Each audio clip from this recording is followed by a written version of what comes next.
উপস্থিত আছেন বাংলাদেশের সেরা দুইজন সেলিব্রেটর আজকের মঞ্চে, একজন সাইদুল হক সুমন মাননীয় সংসদ সদস্য মহোদয়, আর আরেকজন হচ্ছেন গিয়াসুদ্দিন তাহিরি মহোদয়।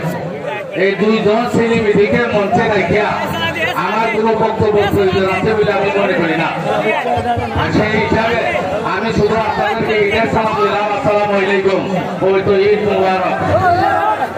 আমার জন্য আপনারা দোয়া করবেন। আপনারা জানেন আগামী উপজেলা পরিষদ নির্বাচন 19 সাল 5 বছর আগে উপজেলা চেয়ারম্যানের দায়িত্ব পালন করেছি। আমি কিছু উন্নয়ন কাজ করার চেষ্টা করেছি। উন্নয়নটা বড় জিনিস না, মানুষের সেবা প্রদান বড় জিনিস। আমি 5 বছর মানুষের সেবা দিচ্ছি। আপনারা দোয়া করবেন, আল্লাহ যদি কবুল করেন আগামী 5 বছর যদি আমি উপজেলা চেয়ারম্যান নির্বাচিত হতে পারি, তাহলে সোনারগাঁকে একটা আলোকিত সোনারগাঁ হিসাবে আমি রূপ দেওয়ার জন্য চেষ্টা করবো। যেমনিভাবে একজন আলোকিত মানুষ, আমি সোনারগাঁকে একটা আলোকিত সোনারগাঁ তৈরি করার জন্য আমি চেষ্টা করবো। যাই হোক, আমি আর কথা বাড়াবো না।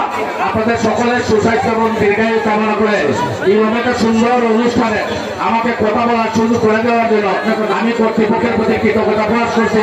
পাশাপাশি বাহিনী সাহেবের সুস্বাস্থ্য এবং দীর্ঘায়ু কামনা করছি। আপনারা দোয়া করি আল্লাহ